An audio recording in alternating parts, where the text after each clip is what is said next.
ምርጫ በሐሳብ ብልጫ ለኢትዮጵያ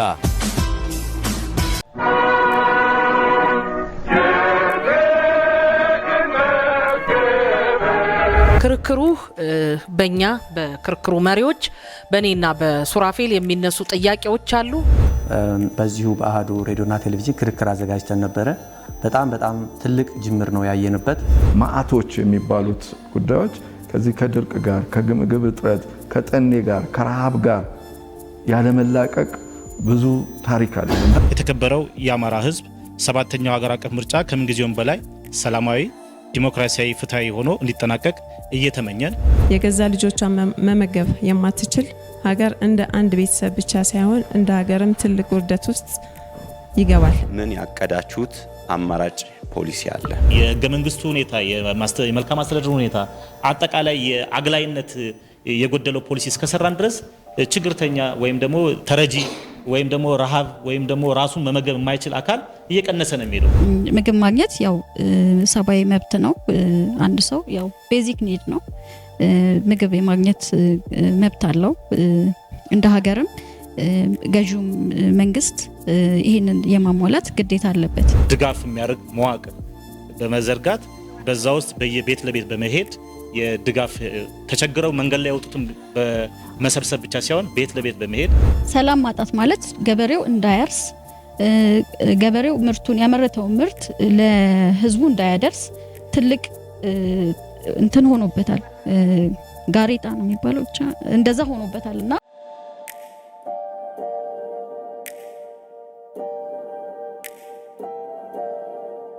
ውድ ቤተሰቦቻችን ይህንን ክርክር እየተከታተላችሁ ያላችሁት በአሃዱ ሬዲዮና ቴሌቪዥን እንደዚሁ በምግብ መብትን በተመለከተ የሚሰሩ የሲቪል ማህበራት ጥምረት አጋርነት ነው። ክርክሩን በአሃዱ ሬዲዮ በየትኛውም የመገናኛ ዘዴዎች ታገኛላችሁ። መጪው ምርጫ ሊከናወን ጥቂት ጊዜያት ቀርተውታል። ፓርቲዎቹ በምግብ ሉዓላዊነት ዙሪያ ያላቸውን አማራጭ ሀሳብና ፖሊሲ ነው እዚህ እየፈተሽን እየተመካከርንበት ያለ ነው። የክርክሩ ዋና አጀንዳም ይህንን ነው የሚመለከተው። አሁን ደግሞ አቶ መርሻ ይልማ ናቸው ጥያቄውን የሚያቀርቡት። እሺ፣ አመሰግናለሁ። እኔም ለሶስታችሁም ፓርቲዎች ነው ጥያቄን የማቀርበው።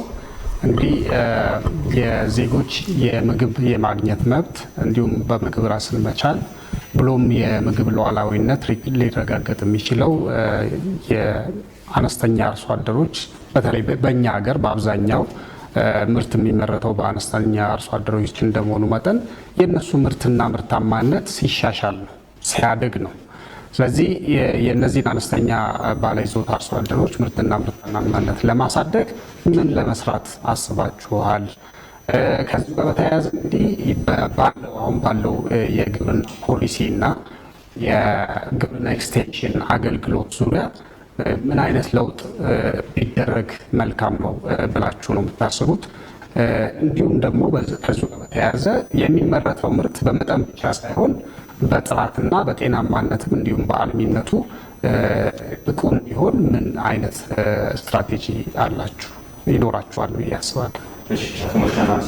አሁን ደግሞ ስንሄድ በፓርቲዎቹ ቅደም ተከተል መሰረት ቀዳሚ የሚሆነው ነጻነትና እኩልነት፣ በማስከተል ትብብር፣ ከዛም ወደ አብን እንሄዳለን።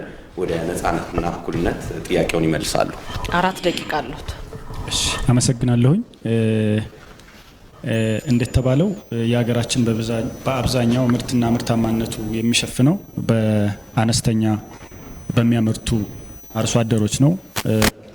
ያንን ደግሞ እነዚህ አነስተኛ መልኩ መሬቶችን ተከፋፍለው የሚያመርቱ አርሶ አደሮች ተገቢው እገዛ ስላልተደረገላቸው ወይም ደግሞ ተገቢው የማብቃት ስራ ስላልተሰራ ሀገራችን የምታመርተው የምግብ ምርት አነስተኛ እንዲሆን አድርጓል። ይህንን ለማድረግ የመጀመሪያው የምናደርገው እነዚህን አርሶ አደሮች ማብቃት ላይ መሰረት ያደረጉ የጥናትና ምርምር ስራዎች በከፍተኛ ሁኔታ በጀት ተመድቦላቸው እንዲሰራ እናደርጋለን። ምን አይነት የግብርና ፖሊሲ፣ ምን አይነት ምርት፣ ምን አይነት የአመራረት ሂደት፣ ምን አይነት አደረጃጀት ቢኖር እነዚህን ገበሬዎች ወይም ደግሞ እነዚህን አርሶ አደሮች የማምረት አቅማቸውን ከራሳቸው አልፈው ለሌሎች የሚተርፉበት ሁኔታ ይኖራል የሚለውን ጥናትና ምርምር ላይ ከፍተኛ የሆነ በጀት ፈሰስ እናደርጋለን። መንግስት ለመሆን እየተወዳደራችሁ ነው ያላችሁ።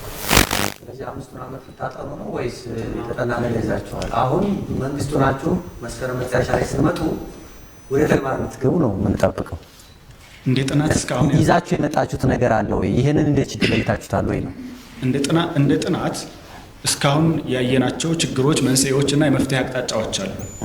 ነገር ግን ይሄ ከፍተኛ ምርምርም የሚጠይቅ ጉዳይ ነው። ምሳሌ በዚህ ላይ የሚሰሩ የትምህርት ተቋማት ሚናቸውን ከዚህ የበለጠ ማሳደግ መቻላቸው አንድ የመፍትሄ አቅጣጫ አድርገን ነው የወሰድነው።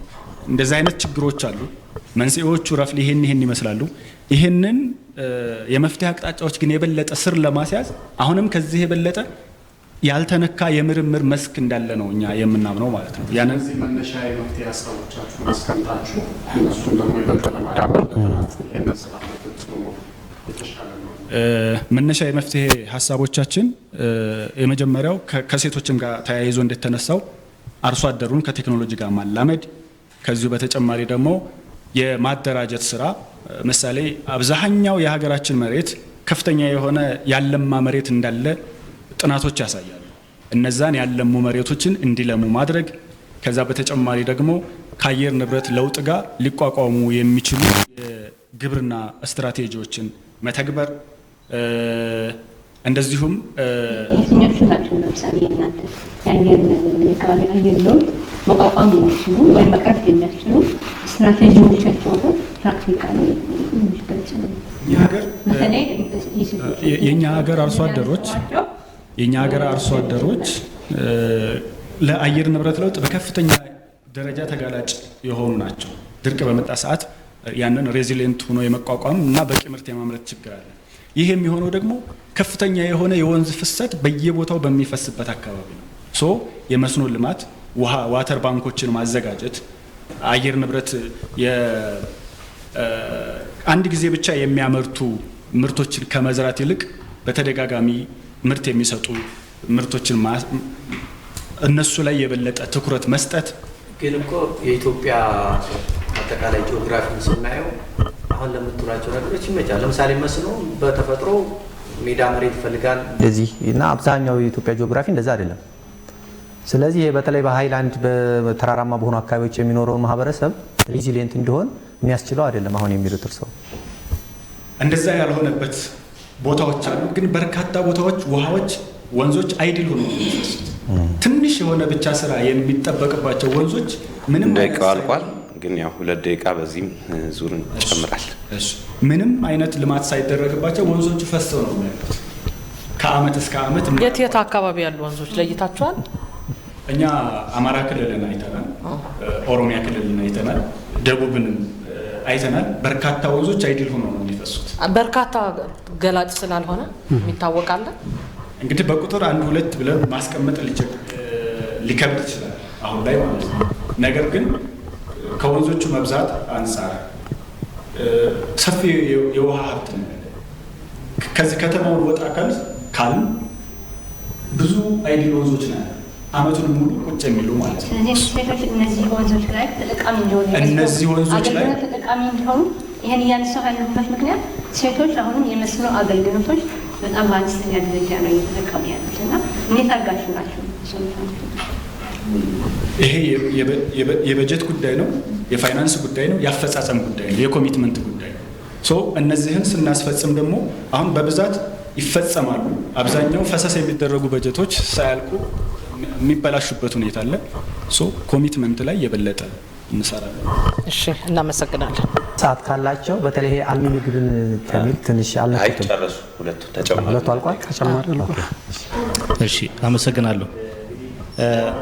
በዋናነት እኛ አነስተኛ አርሶ አደሮችን አቅም ለመገንባት ባደረግነው ጥናት የመጀመሪያው መተማመን መፍጠር፣ መንግስት ከገበሬው ጋር፣ ገበሬው ከግብርና ባለሙያ ጋር እንዲሁም ደግሞ ገበሬው ከመረጃ ባለሙያዎች ጋር መተማመን መፍጠር ነው። አገራችን ላይ እንዳየነው ከፍተኛ የሆነ ስንዴ ሲመረት አገሪቷ በስንዴ አቅም መቻል አለባት ሲባል አንዳንድ ገበሬዎች ግን ሳያምኑበት አትክልቶቻቸው እየጠፋ ነው ችግሮች ሲታዩ ያየ ነው። በዚህ ሂደት ላይ ምንድነው ትልቁ ችግር በካድሬውና በገበሬው መሀል ላይ አለመተማመን ነበር። በመንግስት ፖሊሲና በገበሬው ላይ አለመተማመን ነበር። እንዲሁም ደግሞ በወቅቱ ላይ የሚያስፈልጉ የምርት ለገበያ የሚሆን ምርት በቂ መረጃ አለመድረሶች ችግሮች ስለነበሩ በዋናነት እኛ የምናደርገው ስልጣን ስንይዝ ምንድነው እሱ እነኚህ አነስተኛ አርሶ አደሮች ኢኮኖሚያቸው እንዲዳብር ምርታቸው እንዲጨምር በግብርና ባለሙያዎች ላይና በተጠኑ ጥናቶች ላይ የመተማመን የግንዛቤ ማስጨበጫ መድረኮችን መስጠት ተቀዳሚ ተግባራችን ነው የሚሆነው። ከዛ በኋላ እንግዲህ የሚሆነው ምንድነው እሱ በሁለተኛ ደረጃ ለሀገሪቱ የሚበቃ ምርት ማምረት፣ ምክንያቱም ያመረተው ምርት ገበያ አጥቶ እንዳይወድቅ እንዲሁም ደግሞ ምርትና ምርታማነቱ በግብርና ባለሙያ ስለሚደገፍ ያንን እንዲያደግ ከባለሙያዎች ጋር ያሉትን መተማመኖች በደንብ በአግባቡ የማሰለጥ ስራዎችን እንሰራለን ቅድሚያ። ከዚህ ጋር ተያይዞ እንግዲህ ያው አጠቃላይ ግብርና ስነ ሴቶችንም ታሳቢ መሆኑን መዘንጋት የለበትም። እነኚህ ሁሉ ካደረግን በኋላ የምንሰራው ስራ ወይም ደግሞ የምናወጣው ፖሊሲ በመተማመን ላይ የተመረኮዘና ገበሬው አምኖበት ስለሆነ ከፍተኛ የሆነ ምርት ማምረት ይቻላል። እንዲሁም ደግሞ የሚባክን ለምሳሌ አንዳንድ ጊዜ ላይ አገራችን ላይ እንደሆነ ሽንኩርት ከተገዛው ዘር በታች ዋጋ ወርዶ እናገኛለን። ደግሞ አንዳንድ ጊዜ ደግሞ እጥረት አመቱ ደግሞ ሲጨምር እናያለን። ይሄ ምንድነው እሱ ከፍተኛ ምርት እንዲያመርቱ ሴቶች አነስተኛ ገበሬዎች መካከል አብዛኛው ፕሮፖርሽን ስለሚይዙ እንዴት አጋችሁ ነው? ስትራቴጂያችሁ ምንድነው? የመጀመሪያ ስትራቴጂያችን ምርትና ምርታማነትን ለማሳደግ እንዴት አጋችሁ ነው? የመጀመሪያ ስትራቴጂያችን ግንዛቤ መስፋት የግንዛቤ ችግር ነው ብለን የምናምነው ሴቶች ላይ የሚሆን ወንዶች አርሶ አደር ላይ ያሉ የግንዛቤ ችግር ምንድናቸው? ግንዛቤዎች የሚባለው በከተማ ደረጃ ወይም ደግሞ እንደ ሀገሪቷ ምን እጥረት አለ፣ ምን ያስፈልጋል፣ ቅድሚያ ደግሞ እንደ ሀገር ደግሞ ምንድነው እሱ ማሳካት ያለብን የሚለውን በእውቅ ላይ ተመርኩዘን ከተማመንን ገበሬው ህይወቱን እስከ መስጠት ድረስ ሀገር ድንበሩን ሲያስጠብቅ አይተናል። ገበሬው ግን እኮ ለምሳሌ አሁን ለምሳሌ አንዳንድ አካባቢዎች የታወቀ አይነት አዝርት የሚያበቅሉ አካባቢዎች አሉ። ሽንኩርትን በየጊዜው የሚበቅልባቸው አካባቢዎች የዚህ አካባቢ ሽንኩርት የዚህ አካባቢ በርበሬ የሚባሉ አሉ። ስለዚህ አሁን ከመሬቱ ከተፈጥሮ ሀብቱም ጋር ከአየር ንብረቱም ጋር የሚገናኝ ስለሆነ ይሄ ማለት ነው። ስለዚህ ይሄንን አሁን የብዙ ሰርፕለስ ፕሮዳክሽን መጥቶ ወይም ብዙ ተመርቶ ያምርቱ ግን ገበያ ሳያገኝ የሚከስርበት ምናምን ስለተባለ መረጃው ቢኖራቸው መሬቱ ግን ደግሞ የሚቀበለው የተወሰነን አይነት ከሆነ ምንድነው የሚደረገው? ምንም ችግር የለውም። በአንድ ጊዜ ሁሉም ምርት ሲወርድ አላየንም። እኛ ሀገር ላይ በአንድ ጊዜ ሁሉም ምርት ዋጋ ሲያጣ አላየንም። ተመሳሳይ ምርት ግን በአንድ ጊዜ ሲመረት ግን ገበያ ላይ ገዢ ያጣል። እንዲሁም ደግሞ የአገሪቷ የሰላም ሁኔታ አንድ ላይ ተያይዞ ወደ አንድ ቦታ ላይ ደርስ ይችላል። በመጀመሪያ መስራት ያለብን ብዬ የማስበው ነው ምንድነው እሱ የሚመጣው እውቀት ለኔ ነው ብሎ እንዲያስብ እንዲተገብረው መተማመን መፍጠር አለበት በመንግስትና በገበሬው መሀል ላይ በባለሙያው በግብርና ባለሙያውና በገበሬው መሀል ላይ መተማመን መሰረታዊ ነገሮች ናቸው። የሚመጡት መረጃዎች ሁሉ ለእውነትና ለእውነት መሆናቸውን መተማመን አለባቸው። አንዳንድ አካባቢ ላይ እንደውም ዝናብ ጠብቆ ብቻ የሚታረስ ነገር ግን በበጋም በመስኖ መታረስ የሚችል ነገር ግን ከግንዛቤ ማጣት ከተለያየ ባህላዊ ችግር በበጋ ሳይመረት ያለፉበት አካባቢዎችም አሉ። አንዳንድ አካባቢ ላይ ደግሞ በጋ ላይ አምርተው ደግሞ ምርታማ ስለሆኑ የመጀመሪያው ምንድነው እሱ መፍጠር ያለበት በመንግስትም የሚመጡ ፖሊሲዎች እንዲሁም ደግሞ በግብርና ባለሙያ የሚመጡትን እውቀቶች የመቀበል ችግሮች አይተናል። ተናቦ ሜዳ ችግሮች አይተናል። ስለዚህ የግንዛቤ ችግር እንጂ የፖሊሲና የማስፈጸም ወይም እንደዚሁም የስትራቴጂ ችግር የለም ነው እያሉን ያሉት። በዋናነት ከዘመናዊ ጋራ መሳለጥ ከዘመናዊ ነገሮች ጋራ ተናቦ መሄድ የመረጃ ችግር እንጂ አገራችን እኮ ግብርና እንደውም ከግብርና ባለሙያው ገበሬው የተሻለ እስኪሆን ድረስ የግንዛቤ ችግር ያለበት አካባቢም አለ። እኔ ለማለት የፈለኩት እንደሱ በመንግስት በሚወጡ ፖሊሲዎችና ዘመን ተኮር የሆኑ የግብርና ባለሙያዎች በሚያመጡት ሂደት ላይ ያለመናበብ ችግሮች አሉ። ይሄንን በውይይት በማዳበር ወጥ የሆነ አቋም አንድ አይነት ግብ አስቀምጠን መጓዝ ከቻልን ቅድም እንደተባለው ምርትና ምርታማነት እንደውም አነስተኛ ገበሬዎችን ማሳደግ ውይይቱ የመንግስትን ፖሊሲ ገበሬው እንዲቀበል ነው ወይስ ደግሞ ገበሬውና መንግስት በጋራ ሆነው ዲዛይን እንዲያደርጉ ነው? አሁን ከላይ የተጫነን ነገር ተቀበል ከሆነ ፌል ያደርጋል። አሁን የመንግስትን ፖሊሲ ተጫን ሳይሆን የመንግስት ፖሊሲ ራሱ እኮ የሚወጣው ከማህበረሰብ ፍላጎት ጋራ ከዓለም አቀፍ ፍላጎት ጋራ ለምሳሌ አንድ ገበሬ የዓለም አቀፍን የግብአት ሊያውቅ አይችልም የመረጃ ችግር ስለሚኖርበት መንግስት ደግሞ እንደ መንግስት ደግሞ ከውጭ ግንኙነት ፖሊሲ ጋርም እንዲሁም ከዓለም አቀፍ ፍላጎት ጋራ በማጣጣም ፖሊሲዎችን ይቀርጻል። እንደገና ደግሞ መንግስት ከህዝብ የሚወጣ መንግስት ነው። እኛ ለምሳሌ መንግስት ብንሆን ከህዝብ ይወጣን የማህበረሰቡን ችግር የገበሬውን ችግር ቀድመን እናውቃለን። እንዲሁም ደግሞ ዓለም አቀፍ ችግሮችንና ግብአቶችን ስለምናውቅ ከዛ አጣምር ያወጣነውን ፖሊሲ የጋራ ለማድረግ ከገበሬው ጋራ እንሄዳለን። ያንን ካጣጣምን በኋላ እኛ የምንተገብረውን ወይም ደግሞ በካድሬ በኩል የሚወርደውን ትዕዛዝ ለመተግበር ገበሬው ምንም ብክለት ለኢኮኖሚ ብክለት ማይጋለጥ ለማለት እንወዳለን። አመሰግናለሁ። እሺ ወደ ትብብር።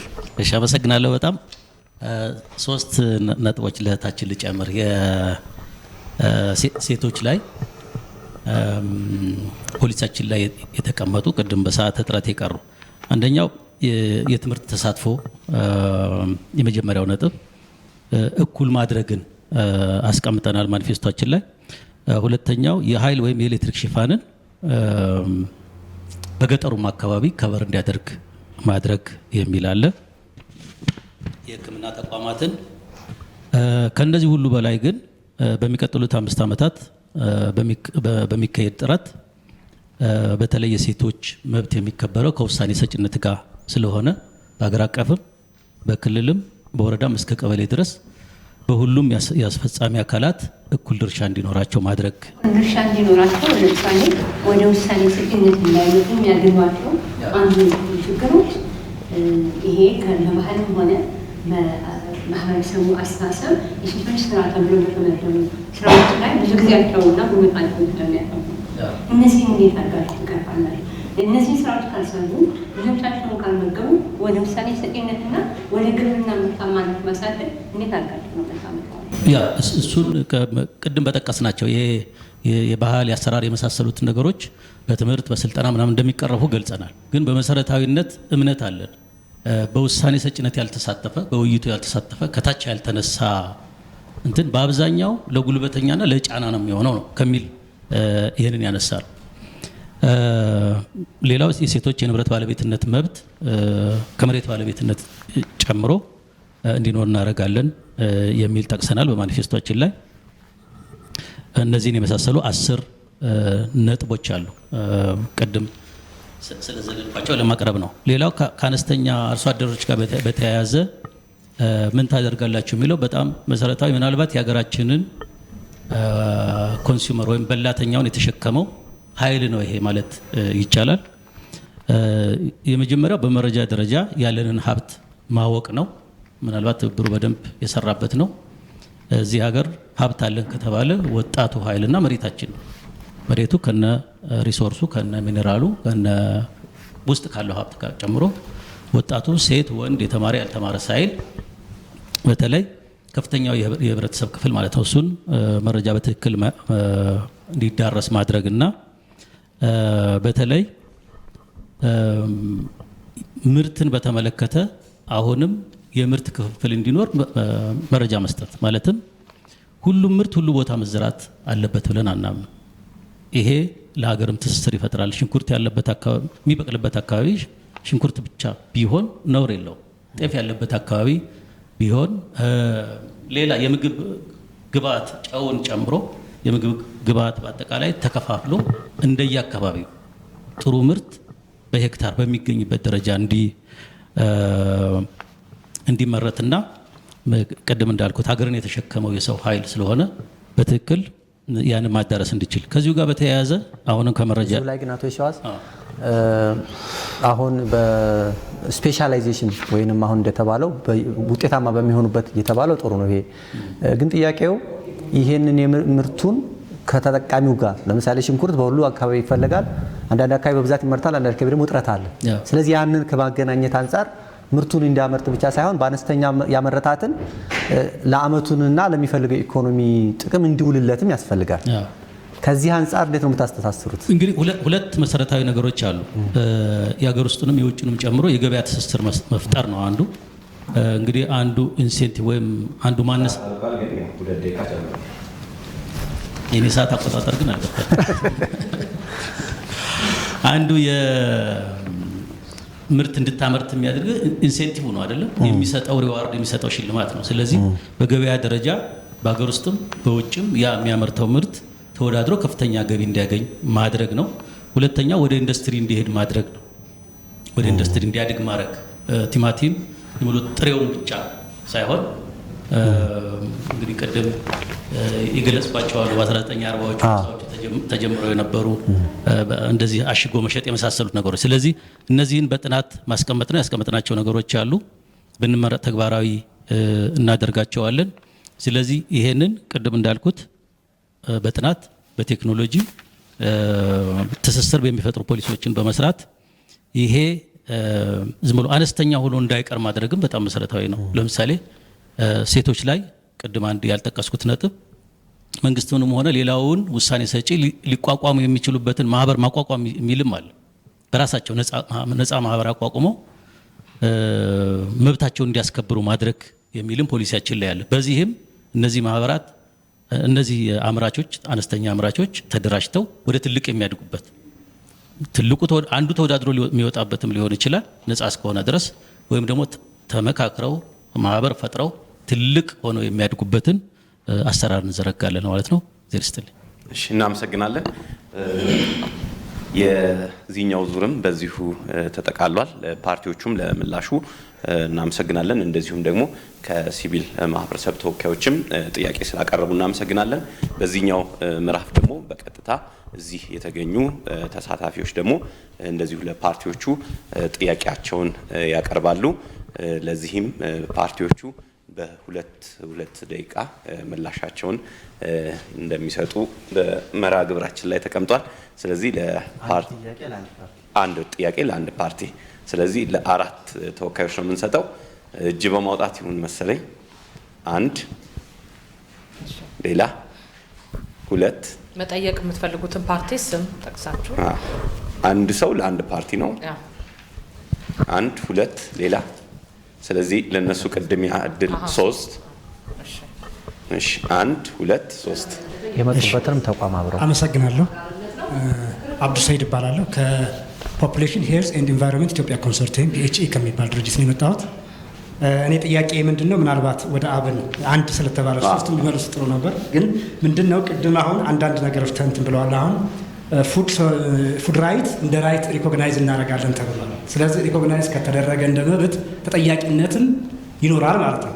ስለዚህ ለዚህ ተጠያቂነት ቅድም ያላየሁት ነገር ምንድነው ምናልባት ለአደጋ ጊዜ ዝግጁነት ምን አይነት ሲስተም አላችሁ? ለምሳሌ ኢኮኖሚክ ክራይሲስ በሚገጥምበት ጊዜ ወይንም ድራውት በሚመጣ ጊዜ የምግብ ተደራሽነትን ምክንያት ተጠያቂ ስለ መንግስት ተጠያቂ ነኝ ብሎ ካሰበ የምግብ ተደራሽነትን በተግባር ላይ ለማዋል ምን ሲስተሞችን ዘርግቷል የሚል ነው። ሌላው ደግሞ ምናልባት እናንተ ሲቪል ሶሳይቲውን ሞኒተር እንዲያደርግ ምን አይነት ማዕቀፍ አላችሁ ኢንቮልቭ ለማድረግ በኋላ ፉድ ራይት ላይ ሲቪል ሶሳይቲ ማህበራቶች እናንተን ሞኒተር እንዲያደርጉ ጋፕ አናሊሲስ እንዲሰሩ ምን አይነት ኢንክሉሲቭ የሆነ ማዕቀፍ የህግ ማዕቀፍ አላችሁ የሚለው ነው። አመሰግናለሁ። እሺ እናመሰግናለን። እኔ ዳዊት ይባላለው የዩቲዩብ አባል ነኝ። ድርጅቱ ደግሞ ላንድ ፎር ላይፍ ኢትዮጵያ ይባላል። ከዛ ነው የመጣው። መልካም። ለማን ነው የሚጠይቁት? ትብብርን ነው የሚጠይቀው። እንግዲህ ቀደም ሲል በነበሩ ጥያቄዎች የውጭ ጥገኝነትን በማስቀረት እንደገና ደግሞ ወንዞችን በማልማት የምግብ ዋስትና የምግብ ሉዓላዊነት እናረጋግጣለን ብለዋል። ትልቁ አሁን ከዚህ ጋር ተያይዞ የሚታየው የምግብ ደህንነት ጉዳይ ነው። የምግብ ደህንነት ጉዳይ ከምግብ ዋስትና ውስጥ አንዱ አካል ነው። የምግብ ደህንነትን ለማረጋገጥ እንዴት ነው የሚሰሩት? ብትመረጡ አሁን ችግሩ ዓለም አቀፍ ሊሆን ይችላል፣ ግን እንደ ሀገራችን እናንተ ብትመረጡ ህዝቡ ይሁንታ ቢሰጣችሁ ከብክለት ነፃ የሆነ ምግብ እንግዲህ ከማምረት ነው የሚጀምረው። እንግዲህ ደህንነቱ ያልጠበቀ ምግብ ሴፍቲ ያልጠበቀ ምግብ ጤና ላይ የሚያስከትለው በህፃናት ላይ፣ በሴቶች ላይ፣ በሌሎችም ዜጎች ላይ የሚያስከትለው ችግር ከፍተኛ ነው። ስለዚህ እናንተ ብትመረጡ እንዴት ነው ይህን ችግር የምትቀርፉት? የምግብ ደህንነት ጉዳይ ከኬሚካል ነፃ የሆነ ንጹህ የሆነ ምግብ ለዜጎች በማቅረብ ላይ እንዴት ነው የሚሰሩት ብትመረጡ? አመሰግናለሁ። እሺ ሶስተኛ። አመሰግናለሁ። ስሜ ድሪባ ይባላል። የመጣሁት ከናሽናል ሶሻል አካውንታቢሊቲ ኮንሶርቲየም ነው። እኔ መጠየቅ የምፈልገው ነፃነትና እኩልነት ስላልተጠየቀ ልጠይቅ። የኔ ጥያቄ መብትን ከህገ መንግስታችን ጋር አያይዤ ነው መጠየቅ የምፈልገውና አንድ መብት በሁሉም ሲቲዝን ዘንድ ተቀባይ እንዲሆን ህገ መንግስት ላይ መግባት አለበት ብዬ አስባለሁና የኢትዮጵያ የፈረመችው የዓለም አቀፍ ኢንተርናሽናል ኮቬናንት ኦን ኢኮኖሚክ ሶሻል ኤንድ ካልቸራል የሚለው ላይ ስለ ምግብ መብት አንቀጽ 11 ሲገልጸው አዲኩዌት የሆነ ምግብ ለሁሉም ዜጋ መንግስት ማቅረብ አለበት ይላልና ይህ ሲተነተን አዲኩዌት የሚለው ሪስፔክት ማድረግ አለበት መብትን፣ ከዛ በኋላ ደግሞ ፕሮቴክት ማድረግ አለበት፣ ፉልፊል ማድረግ አለበት ነው እና ይህ ነገር ይተገበራል በየሀገሩ። ነገር ግን በእኛ ሀገር እንዴት ነው ህገ መንግስታችን ላይ ኢንክሉድ የተደረገው ስንል አንቀጽ 90 ስናየው መንግስት ከቻለ እነዚህ የሶሻል ሰርቪስ አድርጎ እንደ እንትን ነው የሚያደርገው፣ እንደ ፕሪንሲፕል ነው የሚያደርገው እንጂ ግዴታ አይደለም።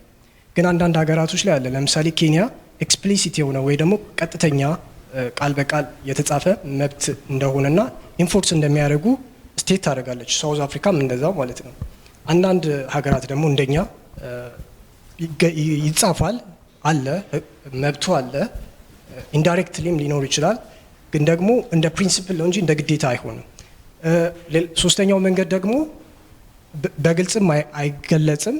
እንዴት ነው የሚሆነው? የህይወት መብት ተደርጎ የምግብ መብት ደግሞ እዛ ውስጥ ይገባል ማለት ነው። ለምሳሌ ህንድ ይህንን እንትን ትከተላለች። ስለዚህ እናንተ ብታሸንፉና ቀጣይ የመምራት እድል ብታገኙ ይህንን የምግብ መብት ህገ መንግስቱ ላይ በእርግጥ አንድ ፓርቲ መንግስት ብቻ ላይሆን ይችላል የሚያሻሽለው ህገ መንግስቱን፣ ግን ተጽዕኖ እንዳለው ሰው ይህንን በምን ወይ ነው ስቴት የምታደርጉት ወይ ደግሞ ህገ መንግስቱ ውስጥ የምታካቱት የሚለው ለመጠየቅ ነው። አመሰግናለሁ። እሺ፣ እናመሰግናለን። ሌላ ተጨማሪ ጥያቄ የሚያቀርብ ከሌለ ወደ ምላሾቹ እንሄዳለን። ምላሾቹንም በቅድሚያ ነጻነትና እኩልነት፣ ቀጥሎም አብን፣ መጨረሻም ትብብሩ በጥያቄዎቹ ላይ ምላሻቸውን ይሰጣሉ። ሁለት ደቂቃ ነው፣ ጭማሪ የለውም እዚህ ላይ። እሺ፣ እናመሰግናለን። እኛ የምግብ መብትን ወይም ደግሞ የዜጎች ምግብን የማግኘት መብት የአንዲት ሀገር የህልውና መብትም አድርገን ነው የምንወስደው። የተመጣጠኑ ምግብ ወይም ደግሞ በቂ ምግብ የማያገኙ ዜጎች ያሏት ሀገር ታድጋለችም ትቀጥላለችም። እንደዚሁም ደግሞ የተሻለ ወደፊት አላት፣ የተሻለ ፊውቸር አላት ብለን አናስብም። ስለዚህ የምግብ ዋስትናን ማረጋገጥ በመንግስት ላይ የተጣለ ውዴታ ወይም ደግሞ ችሮታ ሳይሆን ግዴታ አድርገን ነው የምናስበው። ያንን የምናስፈጽምባቸው የተለያዩ ሜካኒዝሞች ይኖሩናል። ምሳሌ የምግብ እጥረት ቀድሞ እንዳይፈጠር ማድረግ፣ የምግብ እጥረት ቢፈጠር ያንን የምንሞላባቸው የኢመርጀንሲ ሜካኒዝሞች፣ እንደዚሁም ደግሞ ያ ችግር ከተፈጠረ በኋላ ደግሞ ያንን ለመፍታት የምንሄድባቸው የተለያዩ ሁኔታዎች፣ እነዚህን ልዩ ትኩረት አድርጎ ማሳለጥ የመንግስት ግዴታ አድርገን ነው የምንወስደው። ይህችን ሀገራችንን ይሄ መንግስት ሲረከብ ማሟላት ካለባቸው ግዴታዎቹ አንዱ የሀገሪቱን የምግብ ዋስትና ማረጋገጥ ነው ብለን ስለምናስብ ማለት ነው። ኢንፋክት ምግብ ማሟላት ብቻ ሳይሆን የተመጣጠነ ምግብ እንዲኖር፣ ልጆች ማልኒውትሪሽን እንዳይኖር፣ አሁን ዓለም አቀፍ መረጃዎች እንደሚያሳዩት 55% የኢትዮጵያ ህጻናት የተመጣጠነ የምግብ እጥረት አለባቸው። እነዚህ ህጻናት አድገው ሀገር ሲረከቡ ውጤታማ ምርታማ የሆኑ እንደዚሁም ደግሞ በሚገባ ማሰብና አገርን መለወጥ የሚችሉ ለመሆን ይቸግራቸዋልና እኛ ከምናሻሽላቸው ነገሮች አንዱ የምግብ አቅርቦትና የምግብ ዋስትናን ማረጋገጥ እንደ ችሮታ ሳይሆን እንደ ግዴታ የምናየው መሆኑን ለማሳወቅ ነው። አመሰግናለሁ። እሺ፣ እናመሰግናለን። አመሰግናለሁኝ። ጥሩ ጥያቄ ነው የጠየቁኝ። ለጠያቂውም ክብር አለኝ። እንግዲህ እንደ አማራ ብሔራዊ ንቅናቄ አብን ምግብ መብት እንጂ ቸርነት አይደለም ስንል በሀገራችን እንደ ቸርነት አንድ ሰው እንኳን የተቸገረ ሰው ሲመጣ እንደ ቸር መሆን እንደ በጎነት ስለሚቆጠር ከካልቸር ለውጥ ጋርም የተያያዘ ነው። ነገር ግን የሀገሪቷ ህግ እንግዲህ መብት ካልን ተጠያቂነት የሚለውን ለማስተጋባት ያክል ተጠያቂነት ይመጣው እንግዲህ በህግ ማዕቀፍ ሲደገፍ ነው እና እኛ የምግብ መብት እንጂ ቸርነት አይደለም መብት መሆኑን የምናረጋግጠው ቀጣይ በሚሻሻለው ሀገራዊ ምክክር ላይ አቅም በፈቀደ የሚለውን አውጥተን የሀገሪቷን ኢኮኖሚ በእኩል ከማከፋፈል ጋር ይያያዛል። ስለዚህ አንደኛ ተጠያቂነት ይፈጽመው እኛ አሁን ዛሬ ምረጡን ባልነው ንግግራችን፣ ሁለተኛ መንግስት ሆነን አሻሽለን ባወጣነው ህግ ተጠያቂነት ይረጋገጣል ብለን እናስባለን። እንዲሁም ደግሞ እንዴት ነው እሱ አካታችነት በምንድን ነው እሱ እኛን መተን ላላችሁት እኛ ለሲቪክ ማህበራት ከፍተኛ የሆነ እውቅናም አለን። የሲቪክ ማህበራትን ስራ እንሰራለን። አንዳንድ ጊዜ እኛ ፖለቲከኞች ራሳችን ከሙያችን ወይም ከፍላጎታችን ወይም ሙያው ከሚፈቅድልን ወጥተን ወደ ሲቪክ ማህበራት ወደ ውስጣ ወደ ልመና የምንገባበት ሂደቶች ስላሉ እናንተ ስራችሁን በአግባቡ እንድትሰሩ እንሰራለን። እንደገና ደግሞ የእኛም ፖሊሲ እንድትፈትሹ አሁንም በአሁን ሰዓት ላይ መንግስት ሳንሆንም ክፍት ነው። መንግስት ከሆነ በኋላ ደግሞ ይበልጥ ነገር ግን ከጀርባ ያሉትን ረዳቶችን በመጠንቀቅ ሀገራችን እንዳትጠለፍ የእናንተን ፍላጎቶችን በማጤን ከሀገር ጥቅም ጋር በማስተሳሰር በምህዳሮቹ የሚከፈቱ ነው የሚሆነው።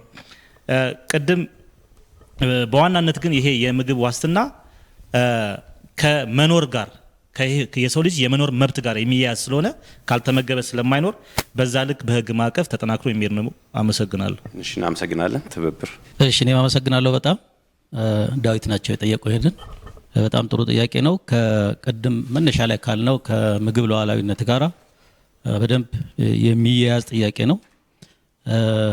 በእኛ እምነት በግብአት ላይ ሉዓላዊነት ካለ ማለትም በማዳበሪያ በምርጥ ዘር በመሳሰሉት ላይ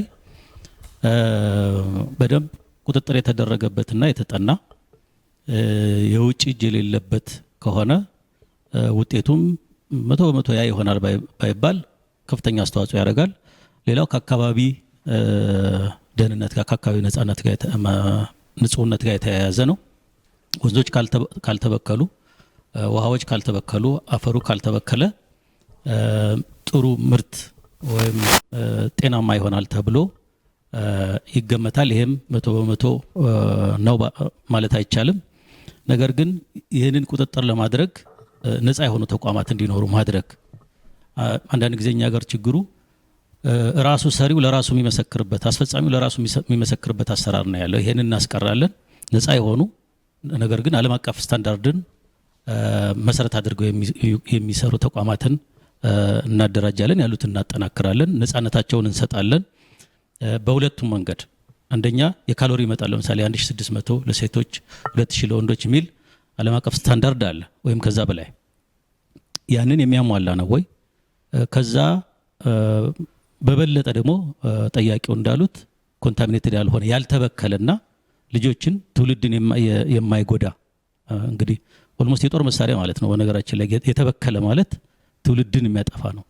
አስተሳሰብን አስተዳደግን በሙሉ ችግር ውስጥ የሚከት ነውና ይህንን ከመጀመሪያው ከምግብ ሉዓላዊነት ነፃ መሆን ጋራ አያይዘን የምንሰራው ይሆናል ብለን እንግዲህ በቃል ኪዳን ሰነዳችን ላይ ያስቀምጠናል። ምናልባት እዚሁ ላይ ለመጨመር አቶ ይስዋስ አልቋል፣ ደቂቃውን አልተጠቀሙበት። ወደ ሌላኛው ምዕራፍና ወደ መጨረሻ ክፍሎቻችን እየተሸጋገር ነው። የሲቪክ ማህበራቱ በአንድ ደቂቃ ውስጥ ጥያቄዎቻቸውን አቀርበው እንዲሁም ፓርቲዎቹ ደግሞ ሁለት ደቂቃ ለምላሽ ይሰጣቸዋል። በዚህ ምዕራፍ ላይ ጥያቄዎቹ ቀጥታ አንድ ብቻ ነው የሚቀርቡት። እሺ አመሰግናለሁ። የኔ ጥያቄ በተለይ ድንገታዊ የሆኑ ችግሮች በሚከሰቱ ጊዜ በተለይ ከተፈጥሮ ሀብት ሊሆን ይችላል፣ ከአየር ንብረት ለውጥ ጋር ሊሆን ይችላል፣ ጎርፍ ሊሆን ይችላል፣ ወይም በግጭት ሊፈጠር ይችላል። እንዲህ አይነቶችን የድንገተኛ እርዳታን ወደ ዘላቂ ከማድረግ አንጻር ወይም ድንገተኛ እርዳታን ከማድረግ ይልቅ ዘለቄታ በሆነ መልኩ የፉድ ሲስተሙ ስርዓቱ እንዲቀጥል ከማድረግ አንጻር ፓርቲያችሁ ምን የተለየ ስትራቴጂ አለው? ቀጥታ ነው ወይስ? አይ ለሁሉም ነው። ሁለት ስለዚህ ትብብር፣ አብን፣ ነፃነት በቅደም ተከተል። አመሰግናለሁ። ጥሩ ጥያቄ ነው። እንደዚህ አይነት ድንገተኛ ነገሮች ድንገተኛ ናቸው እንጂ የማይጠበቁ ግን አይደለም። በህይወት ውስጥ ድንገተኛ ነገር የሚኖር ነው። በኃይል አቅርቦትም በምግብም በሌላውም ለዚህ መሰረታዊው መፍቻ መንገድ የተረጋጋና መጠባበቂያ ያስቀመጠ ሲስተም ነው። በነዳጅም እንደዚሁ ለተወሰነ ጊዜ የሚሆን የኃይል አቅርቦት ማስቀመጥ፣ በምግብም እንደዚሁ ማስቀመጥ፣ በሌሎችም በመድኃኒትም በመሳሰሉት ነገሮች ኤክስፓየሪ ዴታቸውን በጠበቀ መልኩ ማለት ነው። በእኛ እምነት የምግብ በተለይ ኢትዮጵያ ውስጥ ከዚህ በፊት ምናልባት በደርግ ስርዓት ውስጥ ይመስለኛል ይሰራባቸው የነበሩ ትልልቅ መጋዘኖችን ያስቀመጡ አሰራሮች ነበሩ። በዋናነት መንግስት ኢንተርቨን የማያደርግባቸው የአደጋ ጊዜ እንደውም ነበር አንድ መስሪያ ቤት የአደጋ መከላከል ምናምን ዝግጁነት እንደዚህ የሚባል እንደዚህ አይነት አሁንም አሁንም በድጋሚ እዚህም ላይ አጽንኦት መስጠት የሚያስፈልገው ከፖለቲካ ነፃ የሆነ ህዝብን ማዕከል ያደረገ የፖለቲካ መጠቀሚያ ያልሆነ ማለት ነው አሰራር እንዘረጋለን። በማንኛውም ጊዜ እንደዚህ አይነት በጎርፍም በተፈጥሮም በሰው ሰራሽም አደጋ ሊመጡ የሚችሉ ነገሮች እንዳሉና ለነሱ የተዘጋጀ የምግብ ክምችት በተለይ እንደ ኢትዮጵያ አይነት በጣም ብዙ ህፃናት በጣም ብዙ ህዝብ ባለበት ሀገር ትልቅ እንደሚያስፈልግ አሁን ትንሽ 5 ሚሊዮን 10 ሚሊዮን ያለባቸው ህዝቦች የተወሰነ ያስቀምጣሉ። በዚህ ግን ረጅም ጊዜ መቀመጥ የሚችሉ ሳይንስ የተጨመረባቸው ማቆያ የተጨመረባቸውን ምግቦች ጨምሮ ማቆየት እንደሚገባ እናምናለን። በሱም ላይ እንሰራለን። እሺ አመሰግናለሁኝ። እንግዲህ በዋናነት ቅድም እንደተባለው የማይታሰብ ችግር አለ ብለን አናስብም። መሪዎች ሲኮኑ ቀድመው ሩቅ የሚያስቡና የሚያወስክ ስለሆነ አንድ 4 መሰረታዊ ነጥቦችን ቀድመን ምን ስራውና ለማቅረብ ወዳለ የግብርና ዘመናዊነትን ዘመናዊ መሳሪያዎችን ለገበሬዎች ማቅረብ፣ ምርጥ ዘርና ማዳበሪያ ማሰራጨት፣ የስልጠና ፕሮግራሞች ማስፋፋት ቀድሞ ከተሰራ የምግብ ዋስትና ይረጋገጣል ብለን እናምናለን። የውሃና መስኖ ልማት ትንንሽና መካከለኛ የመስኖ ፕሮጀክቶች ማስፋፋት፣ የዝናብና ውሃ ማከማቻ ስርዓት ዘላቂ በሆነ መልኩ መገንባት፣ የገበያ ስርዓትን ማሻሻል፣ የገበሬ ገበያ ማዕከል መገንባት፣ የምርት ማከማቻና ትራንስፖርት ማሻሻል። የምርት ማከማቻ ስንል እንደየእህሉ አይነት ቀዝቃዛ እንዲሁም ደግሞ ለእህሉ በሚመች መንገድ መስራት፣ ሰፋፊ የሆነ የምግብ ማጠራቀሚያዎችን መገንባት፣ የምግብ ኢንዱስትሪ ማበረታቻ፣ የሀገር ውስጥ ፋብሪካዎችን መደገፍ፣ የእርሻ ምርቶችን ወደ ተጨማሪ እሴት መቀየር። አብን በምርጫው ቢያሸንፍ ቅድሚያ የሚሰጣቸው የግብርና ብድር ማቅረብ፣ የገበሬዎች ማህበራት ማጠናከር፣ የምርምር ተቋማት መደገፍ፣ አርብቶ አደሩ ልዩ ክትትልና ድጋፍ ማድረግ፣ የእንስሳት ሕክምናና የመድኃኒት አቅርቦት ማጠናከር፣ የተሻሻሉ ዝርያዎች ማቅረብ፣ ምቹ የገበያ ስርዓትን ማመቻቸት ናቸው። እነኚህን ሁሉ አድርገን ግን አይበለውና ቢከሰት ቀድሞ የተቋቋመ የአደጋ ጊዜ የድንገተኛ አደጋ ኮሚሽን ቀድሞ የነበረውን በማደራጀት በተዘጋጀው ልክ ለማህበረሰቡ ተደራሽ ማድረግ ናቸው። አመሰግናለሁ። እሺ እናመሰግናለን። እሺ እናመሰግናለን። ያው ድንገተኛ ችግሮች ሲባሉ እንዴት ተባለው ሀገራችን ለእንደዚህ አይነት ችግሮችና ቀውሶች አዲስ አይደለችም። ያው የኛም የዝግጁነት ማነስ ሁሌም አዲስ አይደለም ማለት ነው። እንደገና ችግሩ ከተከሰተ በኋላ ነው የምንንቀሳቀሰውና ለዚህ በዋናነት የሚሆነው አንደኛ ለአደጋ ጊዜ መሆን የሚያስችል የምርት ስርዓትን መገንባት ነው። በግብርናውም በማኑፋክቸሪንጉም በየትኛውም መልኩ ማለት ነው። ሁለተኛው ያው ምርትና ምርታማነትን ማሳደግ ነው። የትኛውም አምራች ኃይል የሚያመርተው ነገር የዕለት ፍጆታውን ብቻ ሳይሆን ከሻገር የሚችል የምርት ሀገሪቱ ላይ እንዲኖር ማድረግ ነው። ያንን ማድረግ የሚያስችል ሁለንተናዊ አቅም አለ ብለን እናምናለን። የአፈጻጸምና ያንን ማስኬድ የሚያስችል ስትራቴጂ ያለ መቅረጽ ችግር እንጂ ሌላው ይሄ ሁላ አልፎ ቢቸገር ቢከሰት ፈጣን የምላሽ ስርዓትን መገንባት። ይህም ሲባል በምርት በቴክኖሎጂ በአመራር በመናበብ አጠቃላይ ፈጣን ምላሾችን መስጠት ይቻላል። ይሄንን አድርጎ ደግሞ ከዚህ ሁሉ ቁጥጥር ውጭ የሆነ አንዳንድ ጊዜ አመታትን ሊፈጅ የሚችል ነገር ሊከሰት ይችላል። እዛ ላይ ያው ዓለም ኢንተርዲፔንደንት ነች። ዞሮ ዞሮ ዓለም አቀፍ የኢኮኖሚ የንግድ ስርዓትን ሌሎች አማራጮችን ተጠቅመን የተከሰተውን ችግር በጊዜያዊነትም በዘላቂነትም የምንፈታበት ሁኔታ ይኖራል። ምሳሌ ሀገራችን ላይ አጠቃላይ ብዙ አመታትን ሊቆይ የሚችል ድርቅ ቢኖር ሌሎች የተትረፈረፈ ምርት ካላቸው ሀገራቶች ወይም ደግሞ በቂ በአነስተኛ ዋጋ ሊሸጡ የሚችሉ ካላቸው ሀገራቶች ማስገባት እሱን እንደ ሌላ አማራጭ ማየትም ፓርቲያችን የሚከተለው ስትራቴጂ ነው። አመሰግናለሁ። እሺ እናመሰግናለን። የከባቢ አየር ለውጥ በሀገራችን ብቻም ሳይሆን በዓለም አቀፍ ደረጃ የሚከሰት ክስተትና ሰፊ ጉዳት በማህበረሰብ ዘንድ ሰፊ ጉዳት እያደረሰ ያለ ነው። በተለይ የኢኮኖሚ አቅማቸው ዝቅተኛና ተቃላጭ የሆኑ ሴቶች፣ አካል ጉዳተኞች የመሳሰሉ ናቸው። ለዚህም ደግሞ አገራችን በተደረገ የአገራችን ማህበረሰብ ባደረጋቸው ትክክል ያልሆኑ ስራዎች ብቻም ሳይሆኑ መንስኤው ከዓለም አቀፍ የመጡ ችግሮችም አሉ። ለምሳሌ ይሄ ያደጉ ሀገሮች በሚለቀዋቸው ካርቦን የመጣ አንዱና ለዚህ ዓለም አቀፍ ማህበረሰቡ ሰፊ የሆነ ትብብር ይፈልጋል። በዚህ ላይ በሀገራችን ለሚደረግ የገንዘብ የቴክኖሎጂ ፍሰት የልምድ ልውውጥ ያስፈልጋል። በሀገር አቀፍ ውስጥና በሀገር ውስጥና ከሀገር ውጭ ባሉ የተለያዩ አካላት በተመሳሳይ ስራ የሚሰሩ ድጋፍ ሰጪ አካላት የሚሆኑ መንግስታዊ ያልሆኑ ድርጅቶች፣ የሲቪል ማህበረሰብ በተለይ ደግሞ ግራስሩት ለበል ያሉ ማህበረሰብ ወጣቶች፣ አካል ጉዳተኞች፣ የሴቶች ድርጅቶች፣ የግል የአካዳሚያ የሚዲያ በምን መልኩ ትሰራላችሁ? ምክንያቱም አገራችን የተለያዩ ኮንቬንሽንስ ወይም ስምምነቶችን ፈርማለች። ለምሳሌ ፓሪስ አግሪመንት እንዴት አድርጋችሁ ነው የምታስፈጽሙት? ኢትዮጵያ በ2020 ኮፕ 32 ለማዘጋጀት ተመርጣለች። ለዚህ ከሌሎች አካላት ጋር በምን መልኩ ተባብራችሁ ትሰራላችሁ? አመሰግናለሁ። እሺ እናመሰግናለን። አሁንም ሁለት ደቂቃ ነው። ነጻነትና እኩልነት ትብብር አብን በቅደም ተከተል ምላሾቻቸውን ይሰጣሉ። እናመሰግናለን። ያው የተለያዩ ችግሮች ሲከሰቱ ከዛ ችግሮች ጀርባ የተለያዩ ምክንያቶች ይኖራሉ። እነዛ ምክንያቶች እኛ የምንቆጣጠራቸው ይኖራል፣ የማንቆጣጠራቸው ይኖራል። ምሳሌ ዓለም አቀፍ የአየር ንብረት ለውጥን አስመልክቶ በኢንዱስትሪ ከበለጸጉ ሀገራት የሚለቀቀው የካርቦን መጠን በዓለም አቀፍ ደረጃ ከፍተኛ የሆነ አየር ንብረት መዛባት እንዲከሰት የሚያደርግ መሆኑ ይታወቃል። ያንን ነገር እኛ መቆጣጠር አንችልም። ማለት እነዛ ያንን የሚለቁትን ሀገራት ፖሊሲያቸውን እንዲያስተካክሉ፣ ስትራቴጂያቸውን እንዲያስተካክሉ እኛ የመወሰን አቅማችን አነስተኛ ነው። ይህ ልመጣበት ነው። እሱ ያንን ሲግኒፊካንትሊ እኛ መቀየር አንችልም ማለት ግን ምንም አይነት ሚና የለንም ማለት አይደለም። ከዓለም አቀፍ ተቋማት ጋር በአየር ንብረት ለውጥ ላይ ከሚሰሩ ተቋማት ጋር እንደዚሁም ደግሞ ይህንን ደግሞ በተለየ መልኩ ከሚያበረታቱ ሀገራትና ከዓለም አቀፉ ማህበረሰብ ጋር አብሮ ተባብሮ መስራት፣ ግንዛቤ ማስጨበጥ፣ የካርቦን ልቀቱ እንዲቀንስ የሚደረጉ የትኛውንም አይነት እንቅስቃሴዎች፣ ስምምነቶችና አድቮኬሽኖች ላይ በንቃት መሳተፍ የኛ ሚና ይሆናል ማለት ነው። ለዛ ደግሞ ጠንካራ ሚዲያ፣ ጠንካራ ዲፕሎማሲ፣ ጠንካራ የሁለትዮሽና መልቲላተራል ሪሌሽኖችን መተግበር በጣም አዋጭ ሆኖ ይታያል። እንደዛ ሆኖ ግን አሁን አንዳንድ ጊዜ የዓለም አቀፍ ህጎችና የዓለም አቀፍ ስምምነቶች የሚጣሱበት ተጨባጭ ላይ ነው ያለነው።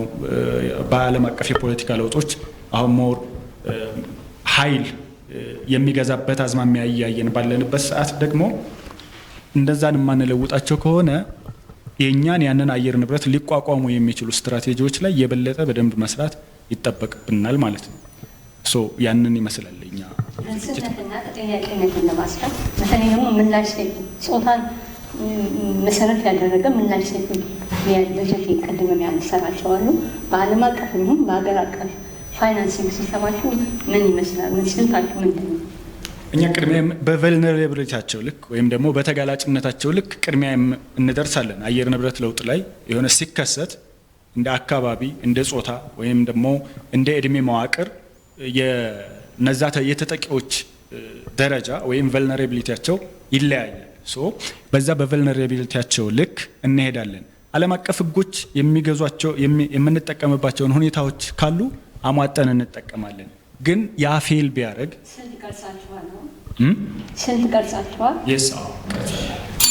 ሰዓትም አልቋል። ወደ ትብብር በመሰረታዊነት የግሎባል ዋርሚንግ ወይም የዓለም የአየር መዛባት ዓለምን የጋራ ቤት ካረግናት ችግሩ የጋራ ነው የሚል ግንዛቤ አለ። በተባበሩት መንግስታት ብዙ ኢኒሼቲቮች አሉ ይህንን የጋራ ለማድረግ።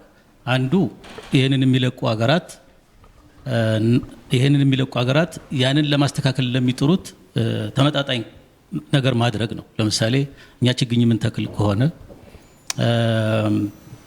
የአካባቢ ጥበቃ ላይ ስራ የምንሰራ ከሆነ ያንን ወደዛ ጥፋት የሚወስዱ ወይም በኢንዱስትሪ ከፍተኛውን የሚለቁ ሀገራት ያንን የሚመጥን ካሳ ሊባል አይችልም፣ ግን ያንን ኢንቨስትመንት ሊደግፍ የሚችል ስራ እንዲያደርጉ ማድረግ ነው። ይህንን በደንብ ምናልባት ያው የመጀመሪያው በሀገር ውስጥም ተመሳሳይ ሀሳብ ያላቸው፣ በነገራችን ላይ በሁሉ ነገር ላይ ልዩነት የለንም። ለምሳሌ በዚህ ላይ ከብዙ ድርጅቶች ጋር ተመሳሳይ አቋም አለን። ለምሳሌ አሁን መንግስት የጀመረውን የግሪን ሌጋሲን ከዚህኛው አንጻር ኢትዮጵያ ደግሞ በዚህ ጉዳይ ላይ የአፍሪካ ኮመን ፖዚሽንን በክላይሜት ቼንጅ በአየር ንብረት ለውጥ ላይ የተባበሩት መንግስታት ላይ የምታንጸባርቀውን ጨምሮ ኮፕ 32ም እንደዚሁ እንደተባለው እነዚህ ሁሉ የመንግስትን እዚህ አካባቢ ያለውን እንትን የሚያሳይ ናቸውና አሁን መንግስት ከያዘበት በተለይ የምታረጉት ነገር አለ ወይ? እዚህ ላይ የመንግስት እንግዲህ ወይም ገዢው ፓርቲ በሌለበት ካላላችሁ በስተቀር ያው ዞሮ መንግስት ብዙዎቹ የጀመረውን ነገር እንደምታስቀጥሉ ተስፋ እናደርጋለን። ሊዲያ ስላለች ነው። ኦኬ በአብዛኛው የፕሮፓጋንዳ ናቸው፣ የዘመቻ ናቸው። ትክክል የማያደርገው እሱ ነው። የዘመቻ ሲሆን የግዴታ ሲሆን የእንትን ሲሆን ይረሳል። ለምሳሌ በጣም ብዙ ከውሃ ማቆር እስከ ምናምን ማንቆርቆር ድረስ ዝም ብሎ ተጀምሮ የቀሩ በጣም ብዙ ነገሮችን መጥቀስ ይቻላል። እነዚህ አይሰሩም ነው።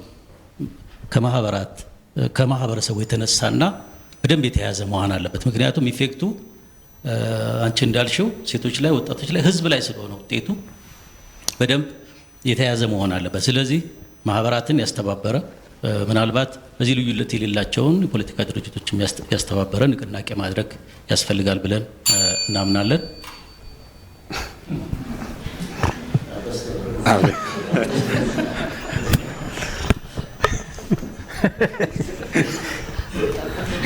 አቶ ሱራፌል ተው፣ አቶ የሸዋስ ጋር ችግር አለብኝ መሰለኝ። ከፍተኛ ተጽዕኖ የደረሰብኝ ነው። አንተም ሀሳቤን እንድረሳው እየሳቃችሁ። በጣም እናመሰግናለን። እንደ አማራ ብሔራዊ ንቅናቄ አብን የአካባቢ አየር ለውጥን በተመለከተ የያዝነው የግሪን ፖሊሲ ቅድም በአንድም በሌላም የነካካሁት ማህበረሰቡ አካባቢውን እንዲጠብቅ፣ ምርታማነቱ እንዲጨምር፣ የወንዝ ልማት ጥበቃ፣ አካባቢ መሸርሸር ጥበቃ ከዚህ ጋር የተያያዘ ነው። ዞሮ ዞሮ ዛፍ ከመትከል ጋር ስለሚያያዝ ቋሚ ተክሎች ላይ ዘላቂ የሆኑ ቋሚ ተክሎች ላይ ስለምናተኩር፣ ነገር ግን አሁን በዋናነት ከዓለም አቀፉ ህዝብ ጋር ወይም ማህበረሰብ ጋር የሚያስተሳስረን የአየር ንብረት ጤናማ አለመሆን እነሱ ከሚለቁት የጭስ ጋርና የእኛ ጭስ አልባ ኢንዱስትሪ ከመብዛቱ ጋር ተያይዞ ሀገራችንም ከምታስተናግደው ከኮፕ 32 ፕሮግራም ጋር ተያይዞ የአብን ፖሊሲ ምንድን ነው፣ እንዴት ነው እሱ ሊያስቀጥለው የሚችለው የሚለውን በነገራችን ላይ ሀገራችን ይሄ መንግስት ብቻ ሳይሆን ቀድሞ የነበሩ መንግስታትም በአካባቢ ጥበቃ ላይ ከፍተኛ ስራ ሲሰሩ የነበሩ፣ ነገር ግን በታሪክ አጋጣሚ ሀገር መረከብ በማይችሉ ግለሰቦች ሀገር ወደቀችና የሀገራት ያላትን ሀብት ሪሶርስም ወደ ሌላ ተላልፎ የተሰጠበት እንዲሁም ያላትን አካባቢ ጥበቃ ሳትጠብቅ የቀረችበት ሁኔታ ስለነበረ ከዚህ ጋር ተያይዞ አሁን እኛ እድሉን ብናገኝ የተያያዘ ወይም ደግሞ ቀጣይነት ያለው ስራዎችን እንደምንሰራ ነው። ይህ ማለት ምንድነው? እሱ ገበሬው ወይም ማህበረሰቡ ለደረሰበት ችግር ለአካባቢ ብክለት በቂ ክፍያ የሚያገኝበትን ስርዓት መገንባት ይቻላል። ለምሳሌ ይሄ ኮፕ 32 ከውይይት በዘለለ የአየር ንብረት ባንክ ማቋቋም ይችላል። ከአየር ልኬት ጋር ተያይዞ የሚከፍሉት ክፍያዎች ይኖራሉ። ያንን ደግሞ በአየር ንጹህ አየር በሚለቁበት ልክ ፍትሃዊ የሆነ የሀብት ክፍል አድርጎ እንዲሁም ደግሞ በዛ በተከፈለው ክፍያ ደግሞ የአካባቢ ጥበቃን ማሳለጥ የሚቻልበት ሁኔታዎች እንዳሉ እናምናለን። ስለዚህ ስልጣን አግኝተን እኛ ብንረከብ ይሄን ማስቀጥለን የምናስኬድ ይሆናል።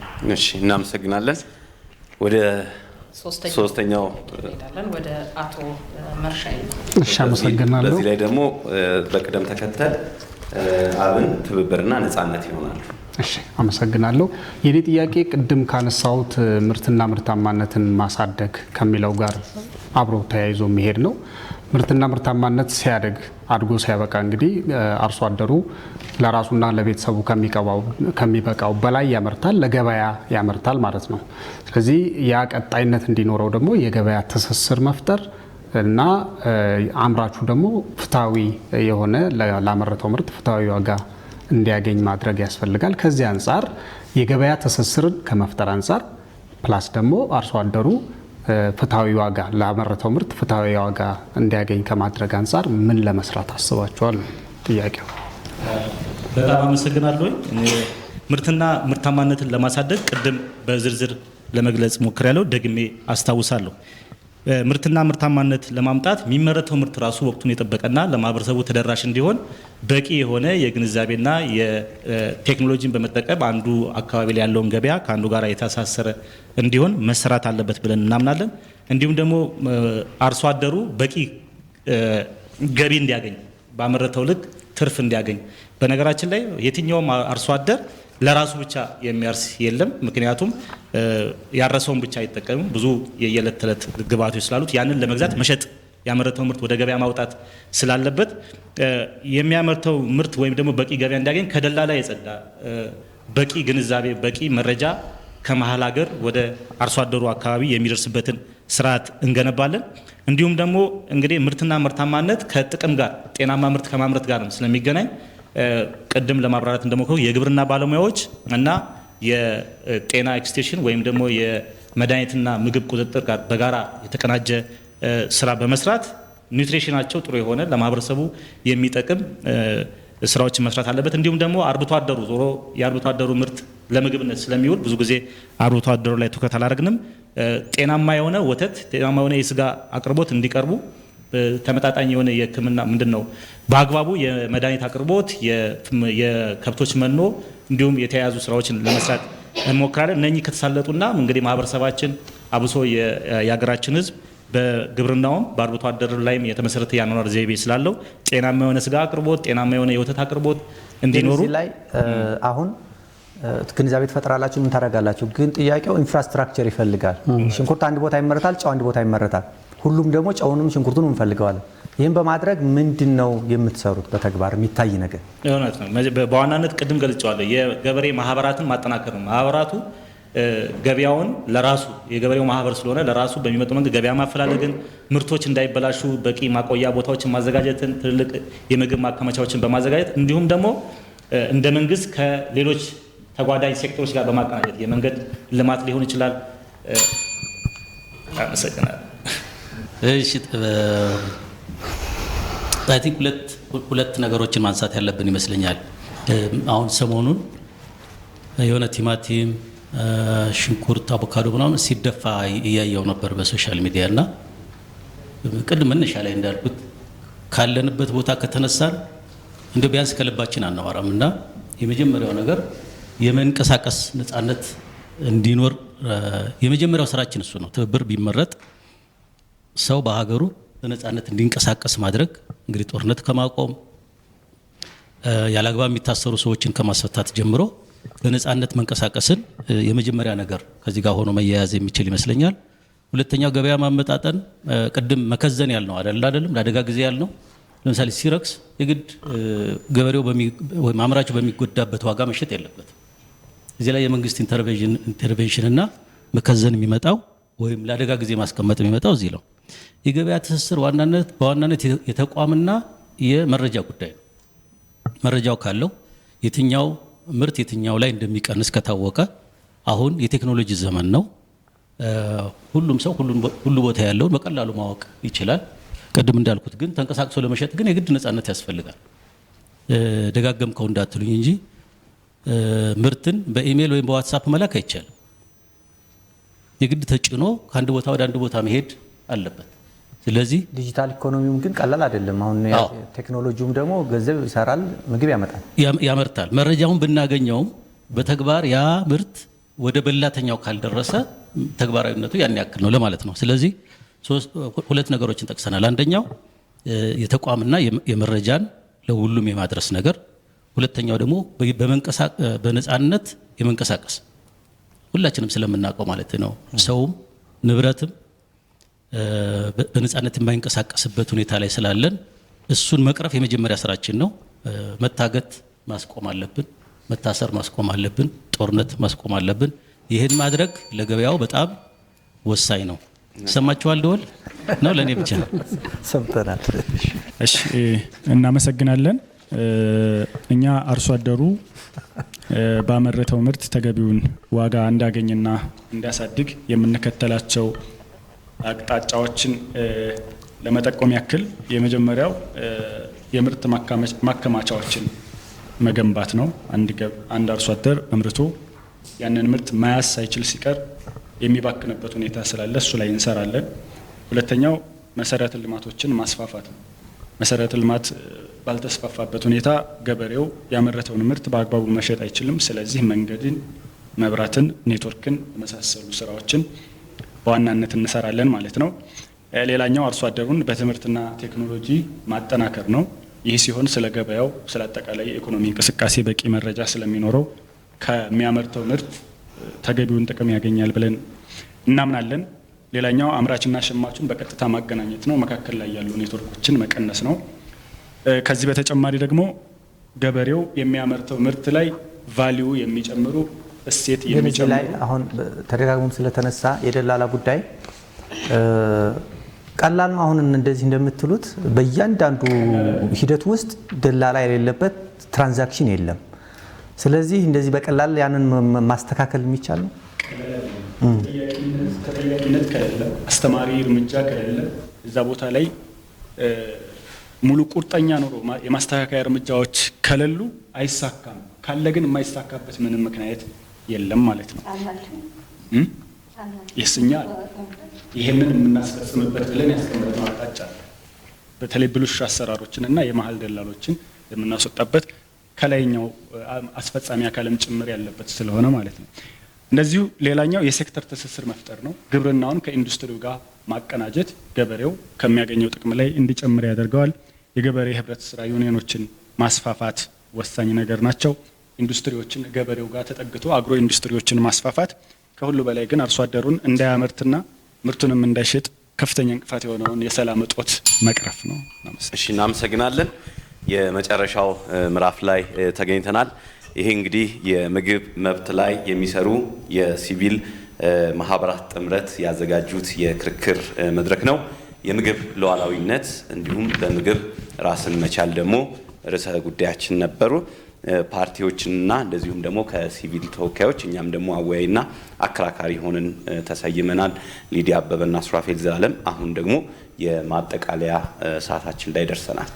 እስካሁን ድረስ ፓርቲዎቹ በአማራጭ ፖሊሲያቸውና መንግስት ሆነው ቢመረጡ ሊያስፈጽሟቸው የያዟቸውን እቅዶች አቅርበዋል። ከዚህ በመቀጠል ደግሞ በመጨረሻው ዙር ቢመረጡና ስልጣን ቢይዙ ይህንን ሀሳብ በምን መልኩ ማስፈጸም እንደሚችሉ የመጨረሻውን የምረጡኝ ቅስቀሳና ምልክታቸውን በዚህም ላይ ደግሞ የገንዘብ ምንጫቸውን ይሄን ለማስፈጸም የሚያስችላቸውን መንገድ ጠቁመው የሚያልፉበት ነው። ለእያንዳንዱ ፓርቲ 4 ደቂቃ አለ።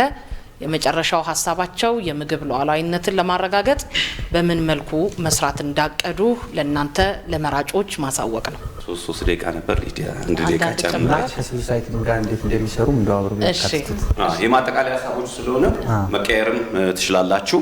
የማጠቃለያ የፓርቲያችሁን አቋምና ከሶሳይቲው ጋር እንዴት እንደምትሰሩ ያለውን ነገር መግለጽ ትችላላችሁ። በዚህ የማጠቃለያ ምዕራፍ ደግሞ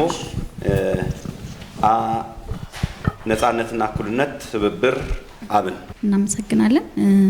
ውድ የሀገራችን ህዝቦች፣ ነጻነትና እኩልነት ፓርቲ የኢኮኖሚም ሆነ የማህበራዊ ልማት የመጨረሻ ግብ ዜጎችን ሰላማዊ፣ ጤናማና ደስተኛ ኑሮ እንዲኖሩ ማስቻል ነው ብሎ ያምናል። በዚህ መሰረት ነፓ በቀጣይ 5 ዓመታት በተለያየ ደረጃ መዋቅር ውስጥ በሚኖረው ተሳትፎ ዜጎች ማህበራዊና ኢኮኖሚ ፍላጎቶችን ተሟልተው ሰላማዊና ደስተኛ ኑሮ መኖር እንዲችሉ ጥረት ያደርጋል። ውድ የሀገራችን ህዝቦች፣ ነጻነትና እኩልነት ፓርቲ በሀገራችን በተፈጠረው ከፍተኛ የዋጋ ንረትና ስራ አጥነት ዘርፈ ብዙና እርስ በርስ የተጠላለፉ ምክንያቶች እንዳሉ ያምናል። የእርስ በርስ ጦርነት፣ የተሳሳተ የኢኮኖሚ አስተዳደር፣ የሀገርና የዜጎች ፍላጎት ታሳቢ ያላደረገ የመንግስት ወጪ፣ በመንግስት ተቋማት የተንሰራፈው ብልሹ አሰራር፣ ሙስና ወዘተ የችግሮቹ መንስኤዎች ናቸው። ነጻነትና እኩልነት ፓርቲ መቋጫ ባጣው የእርስ በርስ ጦርነት የሀገራችን ኢኮኖሚ መሰረታዊ ችግር ነው ብሎ ያምናል። ጦርነት በተለያየ መንገድ የሀገራችን ኢኮኖሚ ተጽዕኖ አሳድሯል። ውድ የሀገራችን ህዝቦች፣ ነጻነትና እኩልነት ፓርቲ የሀገራችንን ያለባትን የከፋ የማክሮ ኢኮኖሚ አፈጻጸም ለመቀየር የተቀናጀ የገንዘብና የፊስካል ፖሊሲ መሳሪያዎችን በማስተባበር የተረጋጋ የማክሮ ኢኮኖሚ ለመፍጠር ይሰራል። በሀገራችን የተንሰራፋው ከፍተኛ የዋጋ ንረትና ስራ አጥነትን ለመቆጣጠር ነጻነትና እኩልነት ፓርቲ የሚከተሉትን ማስተካከያዎች ያደርጋል። አንደኛ፣ እርስ በርስ ጦርነትን ማስቆም፣ የመንግስት ፕሮግራሞችና ፕሮጀክቶችን የዜጎች መሰረታዊ ፍላጎቶችን ታሳቢ ያደረገ እንዲሆን ያደርጋል። በተለያዩ የምግብ ሸቀጦች ዋጋን ለማረጋጋት የሚረዱ እርምጃዎችን ይወስዳል። የዋጋ ግሽበትና ስራ አጥነትን በመቆጣጠር የተረጋጋ የኢኮኖሚ አውድ ይፈጥራል። የግብርና ምርታማነት ላይ ከፍተኛ መዋለ ንዋይ እንዲፈስ አሰራሮችን ያመቻቻል። የግብርና ክፍለ ኢኮኖሚ ኢንዱስትሪ ከአገልግሎት ዘርፉ ጋር በከፍተኛ ትስስር እንዲኖረው ያደርጋል። በግብርናው ዘርፍ ላይ የሚደረጉ ምርቶች በከፍተኛ ሁኔታ ይደግፋል። ከፍተኛ የሆነ የመሰረተ ልማት መስፋፋት ይከናወናል። ከፍተኛ የፋይናንስና ብድር አቅርቦት ለአርሶ አደሩ ለአምራቹ ዘርፍ እንዲለቀቅ ያደርጋል። እንዲሁም ለሴቶች ከፍተኛ የሆነ ድጋፍ ያደርጋል። የብድር አቅርቦትን ያመቻቻል። ሌላው ለተፈጥሮና ሰው ሰራሽ አደጋዎች ማቋቋም የሚችል የግብርና ኢኮኖሚ ነጻነትና እኩልነት ፓርቲ ከላይ የተዘረዘሩትን የኢኮኖሚ ፖሊሲዎች ተግባራዊ በማድረግ ዜጎች ካሉበት እጅግ አሰቃቂ የኢኮኖሚ ችግርና የኑሮ ሸክም እንዲላቀቁ ማድረግ ይችል ዘንድ ከጥቂት ሳምንታት በኋላ የሚካሄደውን ጠቅላላ ምርጫ የነጻነትና እኩልነት ፓርቲ እንድትመርጡ በታላቅ አክብሮት ይጠይቃል። ምልክታችን ሁሌም ከእጃችሁ ወይም ከኪሳችሁ የማይለየው ብዕር ነው። ብዕር ነው። ብዕርን እንድትመርጡ እንጠይቃለን። ብዕር የጠንካራ የፖሊሲ የተጠያቂነትና የእድገት ምልክት ነው። ብዕር የእውቀት፣ የጥበብ፣ የምርጫ፣ የስልጣኔ መገለጫ ነው። ብዕር ስለሚመርጡ እናመሰግናለን። ብዕርን ይምረጡ። ብዕር ያሸንፋል። እናመሰግናለን። እናመሰግናለን። ነጻነትና እኩልነት ትብብር ለኢትዮጵያ። እሺ፣ አመሰግናለሁ። ትብብር ለአንድነት የምግብ ሉዓላዊነት መረጋገጥ ለምግብ ዋስትና ማረጋገጫ ወሳኝ ነው። ጦርነትን በፍጥነት በአስቸኳይ ማስቆም ነው። የመሬት ባለቤትነትን መፍታት ነው። ግብርና ግብዓቶችን አማራጭ ማምጣት ነው። የምርት ተጠቃሚነትን ማሳጠር ነው። እነዚህ ቀዳሚ ችግሮች በመፍታት ለዜጎቻችን የምግብ ሉዓላዊነት ማረጋገጥ ለምግብ ዋስትና ለማረጋገጥ ወሳኝ ነው። ትብብር ለኢትዮጵያ አንድነት የምርጫ ምልክታችን አውራጣት ነው። አውራጣትን ይምረጡ። ከኮታ ይልቅ እኩል እድልን በመስጠት የሴቶች ተሳትፎ እኩል ማድረግ ነው። የሴቶች መብት የሚከበረው የእኩል ድርሻን ተጠቃሚ በማድረግ ነው። ትብብር ለኢትዮጵያ አንድነት የምርጫ ምልክታችን አውራጣት ነው። አውራጣትን በመምረጥ በግብዓት ላይ ሉዓላዊ ካለ ውጤቱ እኩልነትን እናመጣለን። ለህዝባችን እንሰራለን። የምግብ ዋስትናን የምናረጋግጥበት በመላው ሀገሪቱ እየተካሄደ ያለው ጦርነት በአስቸኳይ እንዲቆም ማቆም፣ አርሶ አደሩንና አርብቶ አደሩን በነጻነት እንዲኖር ማስቻል ነው። ትብብር ለኢትዮጵያ አንድነት ምረጡ። የምርጫ ምልክታችን አውራጣት ነው። አመሰግናለሁ። እናመሰግናለን። አብን እናመሰግናለን። የአማራ ብሔራዊ ንቅናቄ አብን በምግብ ራስን መቻል አማራጭ ፖሊሲ የኢትዮጵያ ህዝብ ለብዙ ዓመታት በምግብ እጥረት በዋጋ ንረት እና በውጭ እርዳታ ጥገኝነት ሲታገል ቆይቷል። ይህ አማራጭ ፖሊሲ የሀገሪቱ የግብርና አቅም በማጠናከር ገበሬውን እንዲሁም አርብቶ አደሩን በማብቃት እና የምግብ ስርዓቱን በማዘመን ዘላቂ የምግብ ራስን መቻል ለመፍጠር የተዘጋጀ ነው። የፖሊሲው መሰረታዊ አቋም ምግብ መብት እንጂ ቸርነት አይደለም። ገበሬው የኢኮኖሚ መሰረት ነው። የምግብ ዋስትና ከብሔራዊ ደህንነት ጋር የተያያዘ ነው። ዘላቂ ልማት ከሳይንስና ከቴክኖሎጂ ጋር መጓዝ አለበት። እነኚህ መሰረታዊ አቋማችን ናቸው። ዋና ዋና ፖሊሶቻችን የገበሬውን ማብቃት፣ ለአነስተኛ ገበሬዎች ዝቅተኛ ወለድ ብድር ማመቻቸት፣ የመሬት ዋስትናና ህጋዊ ጥበቃን መደንገግ፣ የግብርና መድን ስርዓትን መዘርጋት። ምክንያቱም ያመረተው ምርት በተፈጥሮ የሚሆን በሰው ሰራሽ አደጋ ቢመጣ መድን ቢስተካከል ከዚህ ጫና ሊወጣል ብለን እናምናለን። የመስኖና የውሃ አስተዳደር በሁሉም ክልሎች ትናንሽ መስኖ ፕሮጀክቶችን እንዲሁም የዝናብና የውሃ ማከማቻ እና ጥበቃ፣ የወንዞች ልማትን በአካባቢው ጥበቃ ጋር በማቀናጀት በሳይንሳዊ መንገድ ማስፋፋት፣ የግብርና ዘመናዊነት ዘመናዊ የእርሻ ማሽኖች ለገበሬዎች ማቅረብ ከአድሎና ከአስተዳዳሪ በደል በዘለለ አሁን ባለው አስተዳደራችን ወጥነት ስለሚጎድለው አንዱ ያሟላ አንደኛውን ከመበሻሸቅ የወጣ ለሁሉም ተደራሽ የሆነ አቅርቦት ማቅረብ፣ የምርት ተቋማትን ከገበሬው ጋር ማገናኘት፣ ምርጥ ዘርና ማዳበሪያን በተመጣጣኝ ዋጋ ማቅረብ፣ የገበያ ማሻሻያ፣ የደላላ ቁጥጥር ስርዓትን መዘርጋት፣ ገበሬው በቀጥታ ለገበያ እንዲደርስ ማድረግ፣ የምርት ማከማቻና ቀዝቃዛ መጋዘንን መገንባት፣ የወጣቶችና ሴቶች ተሳትፎን በተመለከተ ወጣቶችን ወደ ዘመናዊ ግብርና ማስገባት፣ ለሴት ገበሬዎች ልዩ ድጋፍ ማድረግ፣ የግብርና ስራ ፈጠራን ፈንድ ማቋቋም፣ የሀገራችንና አርሶ አደር እና አርብቶ አደር በከፍተኛ ችግር ውስጥ እንዳሉ ይታመናል።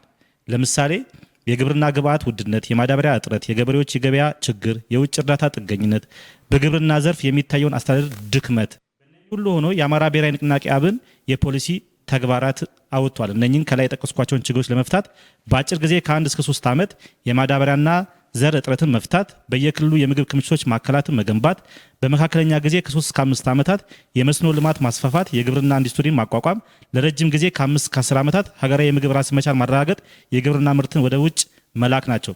በህገ መንግስት ላይ የተቀመጠውን አቅም በፈቀደ የሚለውን በማሻሻል ሀገር ያላትን አቅም በፍትሃዊነት በመደልደል በጀት እንመድባለን። ይህ አማራጭ ፖሊሲ የኢትዮጵያ ህዝብ ከረሃብና ከጥገኝነት እንዲወጣ፣ ገበሬው እንዲሁም አርብቶ አደሩ የተከበረ ኢኮኖሚ ኃይል እንዲሆንና ሀገሪቱ በምግብ ራሷ እንድትችል የሚያግዝ ነው።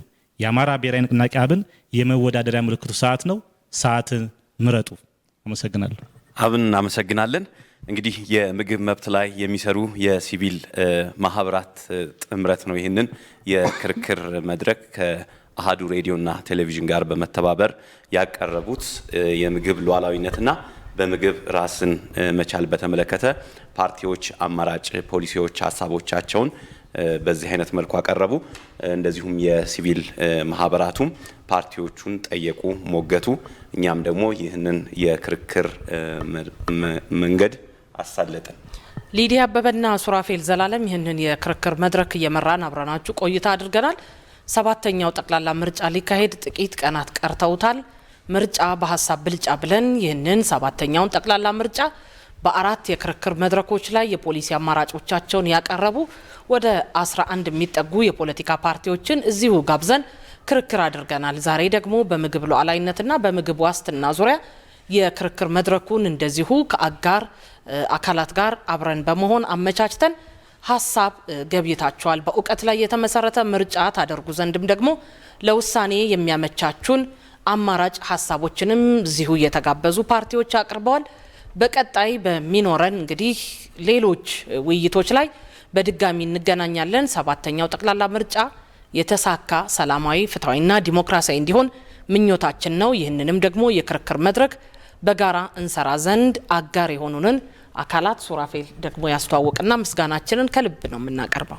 በቅድሚያ የዚህ ፕሮግራም በተሳካ ሁኔታ እንዲካሄድ ያደረጉልንን በምግብ መብት ላይ የሚሰሩ የሲቪል ማህበራት ጥምረትን ከልብ እናመሰግናለን። የተገኙ እንግዶቻችንን ወይዘሪት ዘቢባ ኢብራሂም ከነጻነትና እኩልነት ፓርቲ፣ አቶ ሰሂድ መሐመድ ከነጻነትና እኩልነት ፓርቲ እንዲሁም አቶ ኤርሚያስ ተገኔ የአማራ ብሔራዊ ንቅናቄ አብንን በመወከል እንዲሁም ትብብር ለኢትዮጵያ አንድነት አቶ የሸዋስ አሰፋ እንዲሁም ወይዘሮ ሰብለ ወርቅ ጽጌ በጣም እናመሰግናለን። መልካም ድል እንዲገጥማችሁ እንመኛለን ለሁላችሁ።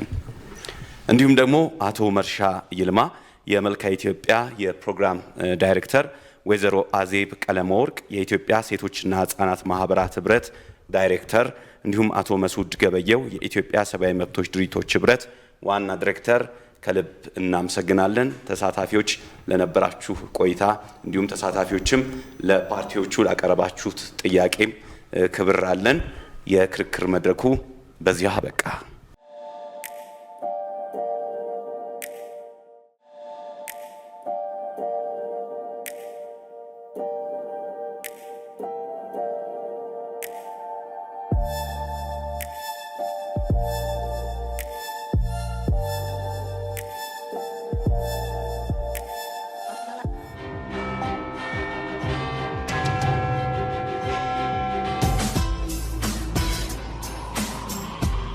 ምርጫ በሐሳብ ብልጫ ለኢትዮጵያ